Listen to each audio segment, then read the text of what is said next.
Welcome to the Invested Dads Podcast, simplifying financial topics so that you can take action and make your financial situation better. Helping you to understand the current world of financial planning and investments, here are your hosts, Josh Robb and Austin Wilson. All right. Hey. Welcome back to the Invested Dads Podcast, a podcast where we take you on a journey to better your financial future. I am Austin Wilson, research analyst at Hixson Zuercher Capital Management. And I'm Josh Robb, Director of Wealth Management at Hixson Zuercher Capital Management. Austin, how can people help us with our podcast? Well, we would love it if you would subscribe if you're not subscribed. So hit that plus, follow, whatever that button is on your podcast player. That way you get new episodes when they drop each and every Thursday. And we would also love it if you'd visit our website, sign up for our weekly newsletter. That way you get notified when that episode comes out and you get a little email summary. It's really handy with link to listen. So we would love it if you do that. But today, Josh. Yes. It's January. It's early in the year. Mm-hmm. Gyms are full. So today we're going to be talking about the fitness industry. And if you followed the Invested Dad's diet recommendations, Donuts. it's likely you have a dad bod and need to get back into shape. So we're going to talk about just that today. Yes. I do know that the soccer physique is one of the most sought after physiques. And so I'm trying to get my belly to look like a soccer ball. So we'll see what happens there. Yes. I thought you were going to say the ones where like you get bumped and you fall over. Oh, no. Grab your leg. Yeah. You know, that's one of my biggest frustrations. We had the World Cup earlier, end of 2022, and I love soccer. Played it a lot, coached it a lot, enjoy it. But one of my biggest frustrations is the falls, the drama. I tell all the kids I coach, if you're on the ground, you're not in the play, and we're down a man. Yeah. You get up, the ref will make the call one way or another. I have yet to meet an actor good enough to sell it that the ref changes their mind. Yeah. Like they're either calling it or not. It's like the NBA. Yes. Same kind of thing. Yeah. No flopping. I like soccer as well. My soccer enjoyment really comes in the form of Ted Lasso. Oh, yes. So it's probably my wife and I's favorite show. Good show. And here early this year, I believe season 3 will be coming out. Which I'm not through season 2. We're really excited. I don't have Apple TV. I watched it all and binged it when my wife was away one weekend, and then I got her to try it. She didn't like it for the first episode. Yeah. And then she got hooked, and now she wants to watch it more than I do. And I'm like, we just watched it. I can't watch it again. Yes. But when we like get up or sit down, we're always like, oi! And then, oi, Keely! Talking like Roy Kent. So really, really funny. So anyway, we're not talking about soccer. No. And if you guys can't tell, I have a little bit of a hoarse voice. It is that time of year where colds and stuff are going around. So a couple comments on fitness in general. I just want everyone to know that we are equal opportunity people who love all shapes of people. Round is a shape, people. Yes. It's a certain kind of being in shape. By the way, ponies, one of the quietest creatures in the world. Yeah. Yeah, because they're a little horse. They're a little horse. That's good. And another fitness comment is that I regularly enjoy fitness whole pizza in my mouth. So those are my fitness jokes of the day. It. That's not even the We're dad good. joke. Nope. You got one of those coming. Those are just some free ones. Josh, I want to give you some key fitness industry and gym statistics globally and in the U.S., and these are from a Zippia article. Zippia! That I'll link in the show notes. So, big numbers here. The market value of the global fitness industry is over $87 billion. Wow. That's big. Yeah, with a B. The U.S. fitness industry revenue in 2021 was $33.25 billion. Wow. That's revenue. So really, as a proportion of overall, U.S. has got a lot of that. Yep. In the United States, 39% of Americans hold gym memberships. Do you have a gym membership? Nope. Me neither. Well, hold on. Uh-oh.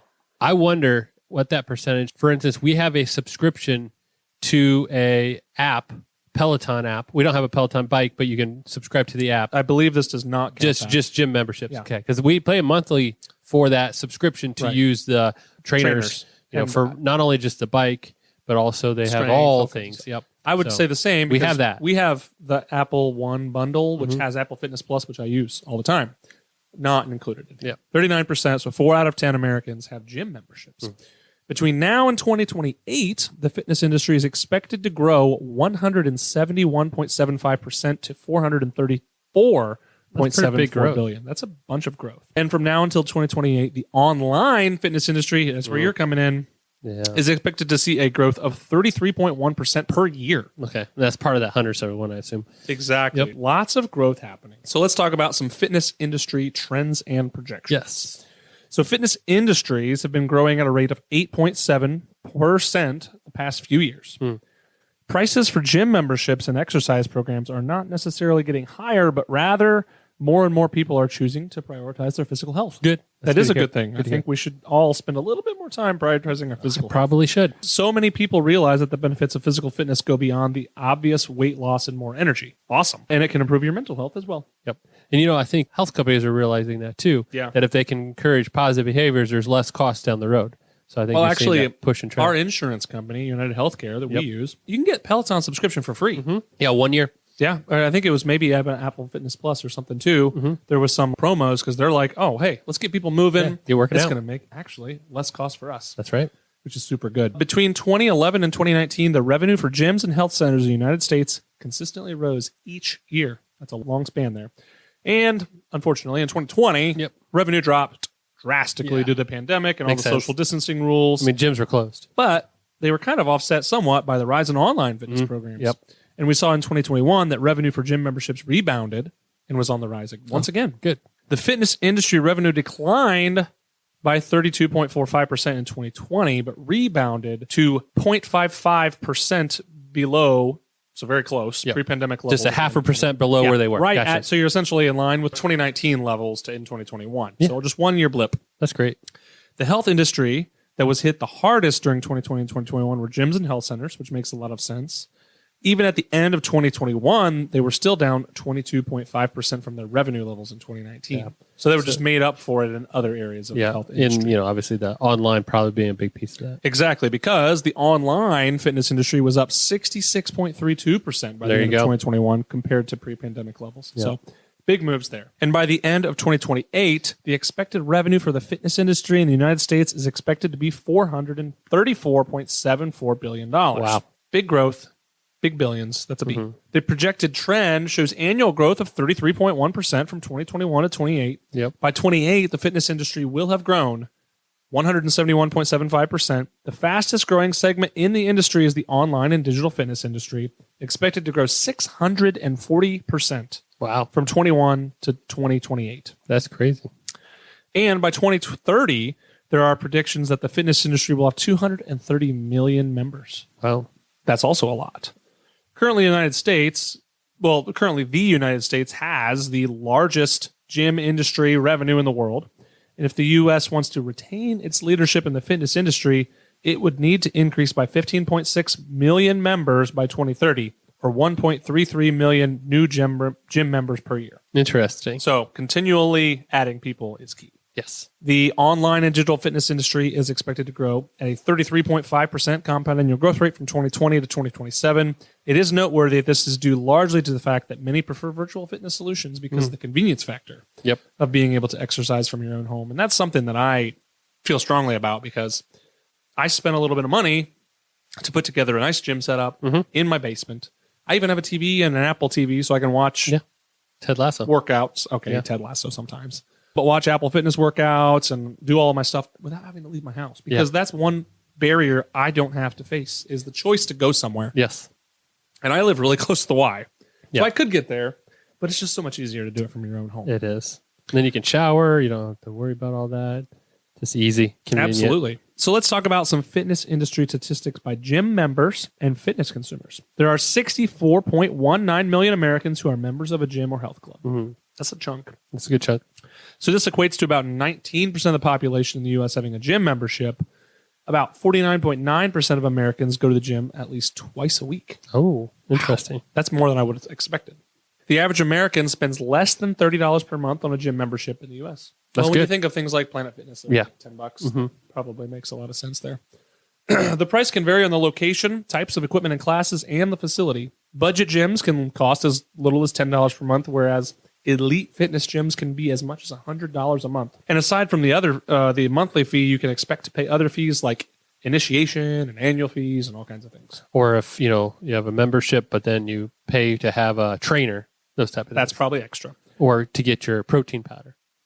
Gotta get protein. That's where it's at. So boutique fitness studios? Specialized like spin classes. Yeah. A boutique fitness studio is a small gym that focuses on group classes and specializes in one or two fitness areas. I think I nailed that. You did. These studios typically cost 2 to 4 times more than other health clubs. And this area is expected to continue to grow nearly 17% per year. That'd be like the hot goat yoga. Hot goat? Yes. What? You know what I'm talking about? No. Oh my goodness. Yoga. Yeah. But they do it in a hot room, so everybody's sweating, and then the goats climb over you.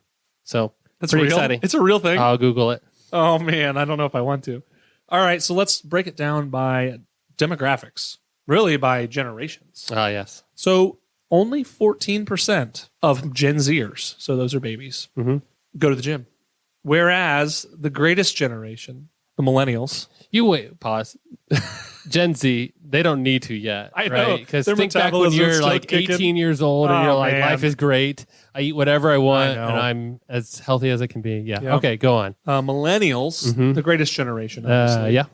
33% go to the gym. Yep. That we're both in that group. So. We are. Gen X, 24%. And baby boomers, 22%. I wonder if the millennials, it's a social thing too for a lot of them because they're the largest group. Yeah, I wonder. That's probably a good point, Josh. You know, because you look at that age group and they're, you know, at that prime time where they're hanging out with their peers, doing their thing.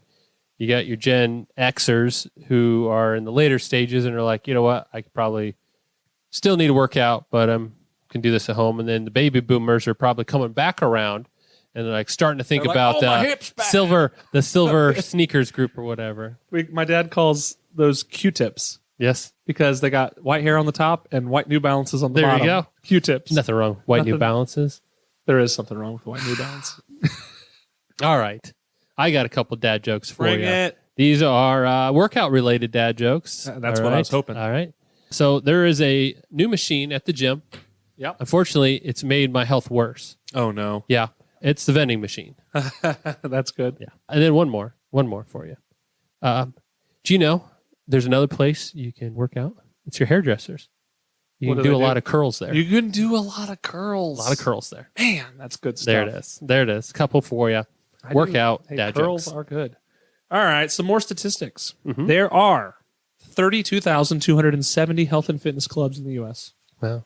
That's a lot. That is a lot. Due to the pandemic, the number of health and fitness centers declined, and $29.2 billion was lost in revenue. There are over 200,000 health and fitness clubs worldwide. The United States, Germany, and the UK have the highest fitness club memberships. Oh, okay. Yep. And that was the stat then. For us to keep being the biggest one, we have to grow just by that amount to outgrow keep them. Okay, Essentially. gotcha. Yep. The U.S. has the most gym members, the most amount of gyms, and creates the most revenue when compared to all other countries in the world. That's why we're We the also- strongest nation. We also right there. eat. We also eat the worst. Yes. So that explains to. why we need to go to the gym. We're the strongest nation because The U.S. has 64.19 million gym members. The next closest is Germany at 11.66. Oh wow. Big difference. Yeah. The U.S. is home to 41,000 gyms. Next is Brazil with 29,000 gyms. The U.S. recorded revenue of $35.03 billion, with Germany next at only $6 billion. Big Interesting. differences there. And some statistics around the pandemic. Mhm. So between 2019 and 2020, the fitness industry experienced a 32.45% decline in revenue. That's a big drop. The industries that were hit the hardest were gyms, health clubs, and boutique fitness Obviously. studios because you couldn't meet together, Yep. you know, social distancing, all that. It's a lot of. I mean, when you're working out, you're breathing like a lot of heavy breathing. It's kind of hard not to. yes. And if you're like me, you breathe heavily the whole time. Mhm. In 2020, 75% of active adults were using live streaming workouts. So, like online. Yep. 70% of active adults were using on demand workouts. Oh, so recorded. Yep. Yep. During the year 2020, on demand workout grew by 311%, and live streaming workout videos grew by 971%. Woo. That's a huge Yep. jump. It's almost like 10x. Between the months of March 2020 and August 2020, the minutes spent streaming health and fitness content increased by 1,300%. Wow. Big. I mean, you were moves. at home, couldn't go anywhere, couldn't do anything. Working out in the basement. I'm gonna work out. Globally, the home fitness equipment market grew at a rate of 40.4% from 2019 to 2020.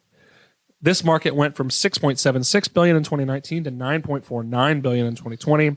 It's expected to decline by 3.16% per year by 2023 due to gyms and fitness centers reopening. Makes sense. Makes a lot of sense. People aren't needing to go buy more things for their house.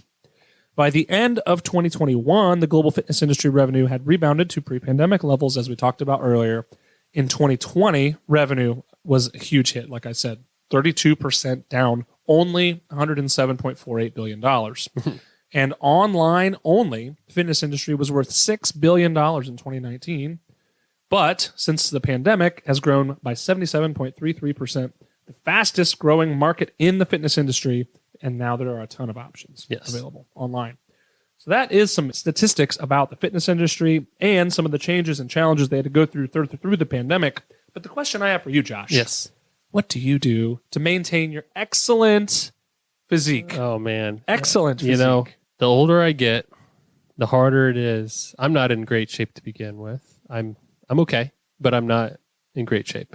And so I need to be more diligent about it. It used to be the amount of coaching I did was I always like to get out. Well, I just used to get out and play with them while we're doing it, enough running around. And usually 4 days a week, I'm out there doing that. So it was enough, you know, and then that we'd like to go on family walks, things like that. It was just my normal life kept me active enough to maintain. Right. But I need to do more. And so we do have a bike. It's not a Peloton, but we use the app, and we have a treadmill, and I have some free weights, and I just need to be more diligent about that, you know, and in nice weather, outside is the best. And again, my ideal working out is doing something with the kids, right? If I'm out and we're throwing a ball around, kicking a ball, running, those type of things, or you're going for a walk, that's to me is ideal. Yeah. You know, I just have a hard time just saying I'm going down to the basement to work out for 30 minutes or whatever.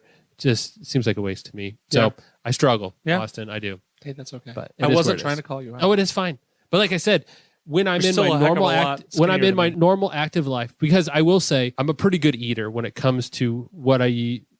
I love donuts. Yes, but you do. Moderation is what I live by for a lot of things in my life. It's true. And that plays out in what I eat. I'm aware of my food consumption, especially when it comes to fried, unhealthy food periodically, but in moderation. And so that's been helpful to maintain that. If I do that and I'm aware of what I'm eating and I'm just doing my normal life of active with my kids, it kind of levels out. Right. My weight has really stayed pretty consistent over the last 10 years or so, really. Yeah.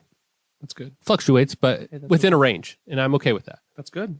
What about you, Austin? I know you've been on a kick. Yeah, I mean, I feel like since I turned 30, like my metabolism... Oh, just wait. Yeah. My metabolism fell off a cliff. Yes.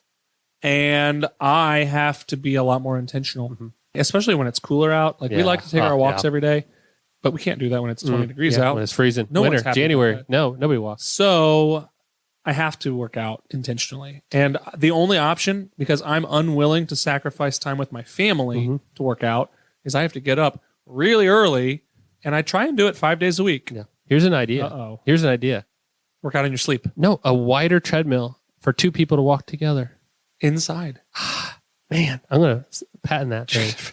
That sounds like a lawsuit waiting to happen. The couple treadmill. The couple, it's a snuggler. Yeah. It's like or you could have like two side by seat. side with different paces, but you're close enough to hold hands while you walk. You just need a love seat with a treadmill in front of it. just So you can watch Seinfeld and we'll get your walk on. I'm telling you. But no, I try and work out 5 days a week. I've got a nice gym set up in the basement with a spin bike, so I can do Apple Fitness Plus bike rides. I've got a bunch of free weights and a rack and a bench and a bunch of dumbbells and stuff like that. And what are the kettlebells? I have all kinds of stuff. That's nice. Bands, everything. One of the keys to success is accountability. Yes. And you have that. I do. Yes. Yeah, actually. So my buddies and I from high school, which we ironically used to work out together all the time because we were in sports together. But Colin and Corey, if you're listening, we call them the Whittles, Wilsons, Thompsons, and Links. We get together all the time.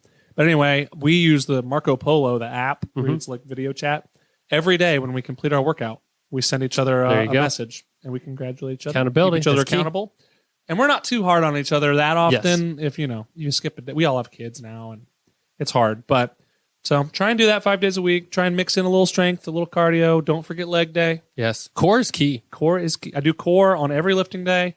I do leg day twice a week, arm day twice a week, and cardio once a week. I mean, you think about your biggest muscles. When you talk about calorie burn, you need muscle. Yep. And that's where that core and your upper legs, I tell you what. Well, and that is where people think that you can get in shape in terms of like you can lose weight by a bunch of cardio. No. And you're really going to do better losing weight with strength training. Yep. Cardio is important. Oh, yeah. But It's healthy But strength training is really good because if you build those muscles up, your metabolism is better and all of those Your muscles are all burning. Exactly. Burning calories. So I try and do more strength training than cardio myself. But anyway, I love working out. I do it every day. Sometimes I don't want to. So some workouts are better than others. Yep. But getting up and doing something is better than doing nothing. That's true. That's what I always say. And even if you do some workout, you're doing more than 90% of Americans. That's true. Well, so, not more than, hang on. Statistically speaking, more than like 40% of Americans. Yes. So anyway, that is working out. We would just suggest get out and do something if you can. That's right. And most importantly, being financially fit, we would recommend is good too. So stay tuned and we will hit you up with more episodes about financial fitness. Yes. All right. Well, until next week, thank you for listening. Please remember, you can always share this episode if anyone was asking you about the fitness industry, your friends and family. We'd love it if you'd subscribe so you get new episodes every Thursday, and leave us a review on Apple Podcasts and Spotify. All right. All right. Until next week, have a good one. Bye. Thank you for listening to the Invested Dads podcast. This episode has ended, but your journey towards a better financial future doesn't have to. Head over to theinvesteddads.com to access all the links and resources mentioned in today's show. If you enjoyed this episode and we had a positive impact on your life, leave us a review, click subscribe, and don't miss the next episode.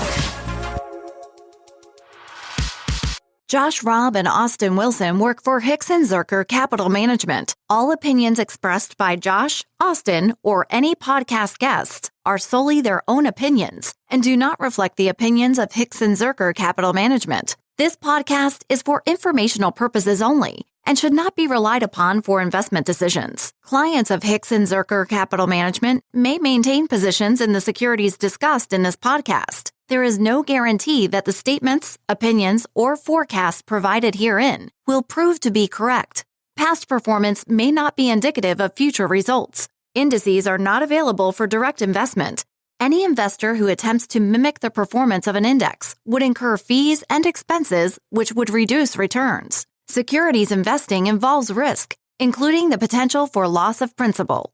There is no assurance that any investment plan or strategy will be successful.